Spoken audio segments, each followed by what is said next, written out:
ಎಲ್ಲರಿಗೂ ನಮಸ್ಕಾರ. ಕನ್ನಡ ಕಟ್ಟುವಲ್ಲಿ ಪೌರ ಕಾರ್ಮಿಕರ ಪಾತ್ರ ಪ್ರಮುಖ. ಸುರೇಶ್ ಚಂದ್ರಶೆಟ್ಟಿ. ಚಿಡುಗುಪ್ಪ ಪಟ್ಟಣದ ಪೌರ ಕಾರ್ಮಿಕರು ನೈಜ ಕಾಯಕಯುಗಿಗಳು, ಸ್ವಚ್ಛತಾ ರೂವಾರಿಗಳು. ಯಾವುದೇ ಪರಿಸ್ಥಿತಿಯಲ್ಲಿಯೂ ಬಿಡುವಿಲ್ಲದ ನೈರ್ಮಲೀಕರಣ ಕಾರ್ಯ ಕೈಗೊಳ್ಳುತ್ತಿರುವ ಅವರ ಸೇವೆ ಅನನ್ಯವಾಗಿದೆ ಎಂದು ಸರ್ಕಾರಿ ಪ್ರಥಮ ದರ್ಜೆ ಕಾಲೇಜಿನ ಪ್ರಾಂಶುಪಾಲರಾದ ಡಾಕ್ಟರ್ ಜಯಕುಮಾರ್ ಎ ಸಿಂಧೆ ಶ್ಲಾಘಿಸಿದರು.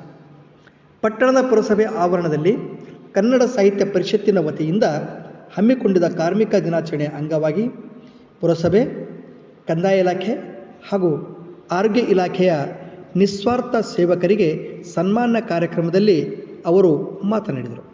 ಕನ್ನಡ ಸಾಹಿತ್ಯ ಪರಿಷತ್ತಿನ ತಾಲೂಕು ಅಧ್ಯಕ್ಷರಾದ ಅನಿಲ್ ಕುಮಾರ್ ಸಿಂಧೆ ಕಾರ್ಯಕ್ರಮದ ಅಧ್ಯಕ್ಷತೆ ವಹಿಸಿ ಮಾತನಾಡಿದರು. ಪುರಸಭೆಯ ಉಪಾಧ್ಯಕ್ಷ ನಸೀರ್ ಖಾನ್ ಸಾಬ್ ಜ್ಯೋತಿ ಬೆಳಗಿಸುವುದರ ಮೂಲಕ ಈ ಕಾರ್ಯಕ್ರಮವನ್ನು ಉದ್ಘಾಟಿಸಿದರು. ಈ ಸಂದರ್ಭದಲ್ಲಿ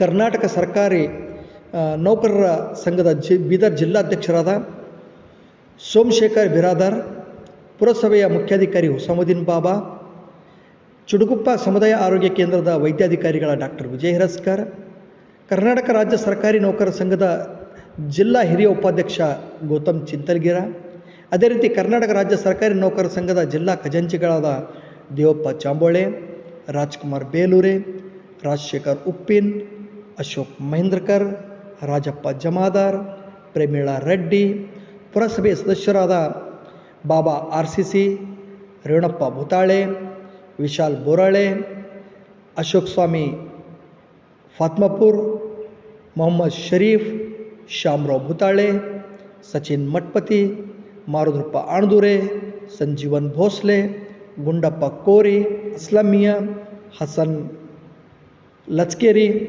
ಜಗನ್ನಾಥ್ ಗಾದಾ, ಶಾಂತಕುಮಾರ್ ಪಾಟೀಲ್, ಸೈಯದ್ ಅಜೀಮ್, ಅಶ್ವಿನಿ ಚೌಹಾಣ್, ಮಂಜುಳಾ ಚೌಹಾಣ್, ಸಂಗೀತಾ ಪಾಟೀಲ್, ಬಾಲಾಜಿ ಪಾಟೀಲ್, ಮಲ್ಲಿಕಾರ್ಜುನ್ ತ್ರಿಲಾಪುರೆ, ವೆಂಕಟಪ್ಪ, ಬಸವರಾಜ್ ಮೇತ್ರಿ ಸೇರಿದಂತೆ ಪುರಸಭೆ, ಕಂದಾಯ ಇಲಾಖೆ, ಆರೋಗ್ಯ ಇಲಾಖೆಯ ಸಿಬ್ಬಂದಿ ವರ್ಗದವರು ಹಾಗೂ ಮಹಿಳಾ ಸ್ವಸಹಾಯ ಸಂಘದವರು, ಶಾಲಾ ಮಕ್ಕಳು ಉಪಸ್ಥಿತರು. ಈ ಕಾರ್ಯಕ್ರಮವನ್ನು ಚಂದ್ರಕಾಂತ್ ನಾರಾಯಣಪುರ್ ನಿರ್ವಹಿಸಿದರು.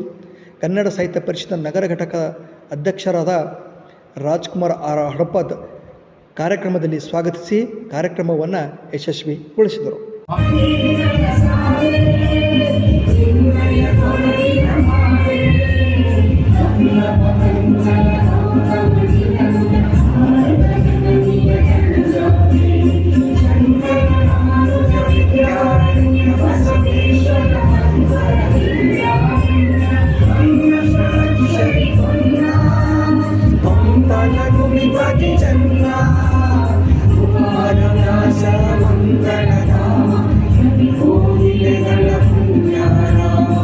ವಿಶೇಷವಾಗಿ ಈ ಕಾರ್ಯಕ್ರಮಕ್ಕೆ ನಮಗೆ ಆಗಮಿಸಿದಂತಹ ನಟ ಹಾಗೂ ನಿರ್ದೇಶಕರು DJ ಶ್ರೀಕಾಂತ್ ಸರ್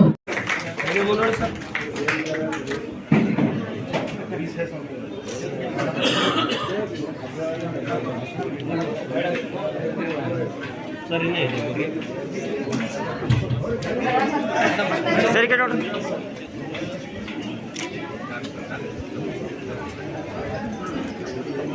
ಮೇಡಮ್ ಇಲ್ಲಿ ನೋಡ್ರಿ.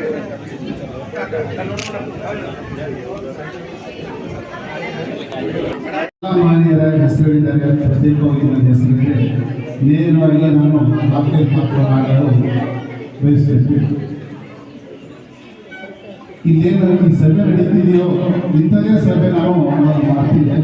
ನಾನು ಸ್ವಲ್ಪ ಸೈಲೆಂಟ್ ಆಗಿದ್ರೆ ನಾನು ಮಾತು ಕೇಳಿಸುತ್ತೆ ಅಂದರೆ ನಾವು ಕೂಡ ಅಷ್ಟೇ ವೇತನ ಪಡೆಯೋರು ದುಡಿತಾ ಮುಂದೊಂದು ದಿನ ಸರ್ಕಾರಿ ಒಂದು ಕೆಲವು ಸಲ ಅನೌನ್ಸ್ ಆಗುತ್ತೆ, ಇಂಥ ಕಸ ವಿಲೇವಾರಿ ಮಾಡೋರಿಗೆ, ನೀರು ಸರಬರಾಜು ಮಾಡೋರಿಗೆ, ಡಿ ಗ್ರೂಪ್ನವರಿಗೆ ನಾವು ಪರ್ಮನೆಂಟ್ ತಗೊಳ್ತೀವಿ ಅಂತ.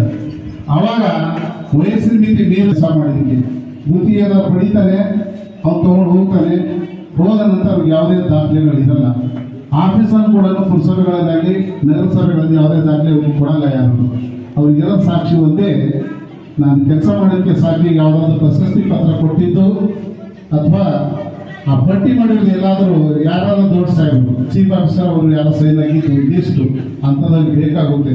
ನೀವು ಅವಾಗ ಇಂಥ ಸನ್ಮಾನ ಮಾಡಿಕೊಂಡು ಕೊಟ್ಟರೆ ತುಂಬಾ ಖುಷಿನೂ ಪಡ್ತಾರೆ. ನಾನು ಕೊಡ್ಬೇಕು ಅಂತಂದ್ರು ಕುರ್ಚಿ ಟೇಬಲ್ ಸ್ವಚ್ಛತೆ ಇರಬೇಕಾದ್ರೆ ಅವರೇ ಕಾರಣ, ಒಂದು ಫೈಲ್ ಕ್ಲೀನ್ ಇರಬೇಕಾದ್ರೆ ಅವರೇ ಕಾರಣ.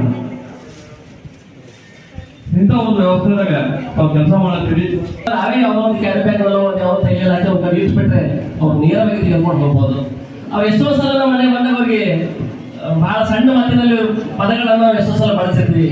ಅವರಿಗೂ ಕರೆದಾಗ ಮನೆ ಹತ್ರ ಬಂದಾಗ ಸ್ವಲ್ಪ ಗೌರವ ಅವರಿಗೂ ಮನೆ ಕರೆದೆ ಬರೀ ನೀರು ಕುಡಿತೀರೇನೋ ಅಂತ ಚಾರ ಕುಡಿರಿ, ಬರೀ ನಮ್ಮ ಮನೆಗೆ ಬಂದು ಒಂದು ಕುರ್ಚಿಗೆ ಒಂದು ಸ್ವಲ್ಪ ಚಾ ಕೊಡಿಸಿ ನೋಡೋರು ಎಷ್ಟು ಖುಷಿಯಾಗಿರ್ತಾರೆ. ಇದು ಎಲ್ಲರಿಗೂ ಒಂದು ಪ್ರಾಥಮಿಕ ಸಂಸ್ಥೆ.